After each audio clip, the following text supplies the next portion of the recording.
एक जंगल में बसे एक छोटे से गांव में दो भाई रहते थे, मुरली और मनु। हर दिन स्कूल से लौटने के बाद वे अपनी किताबें घर पर रखकर जल्दी से नाश्ता करते और फिर जंगल में जाकर एक बूढ़े आदमी से मिलते जो अपनी मनमोहक कहानियों के लिए जाना जाता था। बूढ़ा आदमी, जिसका नाम मिस्टर पॉल था, गांव की विद्या और ज्ञान का भंडार था।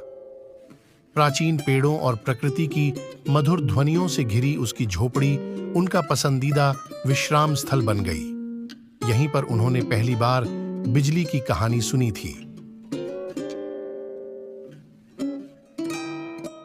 अंकल पॉल, बिजली क्या है?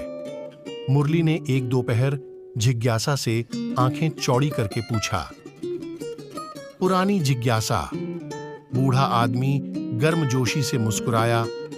उसकी आंखों में बिजली, मेरे बच्चों, विज्ञान का एक चमत्कार है, लेकिन इसे हमेशा इतनी आसानी से इस्तेमाल नहीं किया जा सकता था।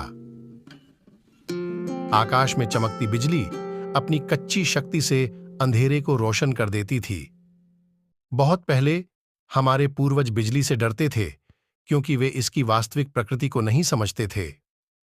जब लड़के ध्यान से सुन रहे थे, मिस्टर पॉल ने बताया कि कैसे बेंजामिन फ्रैंकलिन और माइकल फैराडे जैसे अग्रदूतों ने सब कुछ बदल दिया। उन्होंने फ्रैंकलिन के पतंग और चाबी के साथ किए गए साहसिक प्रयोग का वर्णन किया, जिसमें उन्होंने साबित किया कि बिजली बिजली का ही एक रूप है।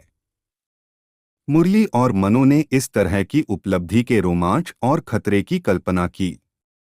और फिर फैराडे थे, मिस्टर पॉल ने आगे कहा, जिन्होंने पाया कि बिजली और चुंबकत्व किस तरह से एक दूसरे से जुड़े हुए हैं। उन्होंने इशारों से बताया कि कैसे कॉइल और चुंबक के साथ फैराडे के प्रयोगों ने जनरेटर और मोटरों के लिए रास्ता तैयार किया। वैज्ञानिक खोज और नवाचार की कहानियों ने लड़कों को मंत्रमुग्ध कर दिया। उन्होंने सीखा कि कैसे बिजली ने जीवन को बदल दिया, घरों को रोशन किया, मशीनों को शक्ति दी और दूरसंचार के माध्यम से दुनिया को जोड़ा। घर चले गए, उनके दिमाग में नए ज्ञान और बिजली के चमत्कारों के लिए गहरी प्रशंसा की भावना थी। उस दिन से जब भी उन्होंने लाइट जलाई या टेलीविजन की आवाज सुनी, तो उन्हें मिस्टर पॉल की कहानियां याद आईं, जिन्होंने बिजली के इतिहास और दुनिया पर इसके प्रभाव की कहानियों से उनके दिमाग को रोशन किया था।